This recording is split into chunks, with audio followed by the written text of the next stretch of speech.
ഈ കാണുന്ന കരിങ്കൽപ്പാത്തിക്ക് ഒരു ഐതിഹ്യമുണ്ട്.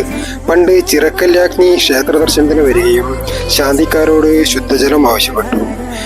പാപനാശിനിയിൽ നിന്ന് ശുദ്ധജലം ഇവിടേക്ക് എത്തിക്കുന്നതിനുള്ള ബുദ്ധിമുട്ട് രാജ്ഞിയെ ധരിപ്പിച്ചവർ അന്ന് തന്നെ രാജ്ഞിയുടെ ഉത്തരവ് പ്രകാരം നിർമ്മിച്ചതാണ് ഈ കരിങ്കൽപ്പാത്തി, മലമുകളിൽ നിന്ന് നേരിട്ട് ശുദ്ധജലം എത്തിക്കുന്നതിന് വേണ്ടി.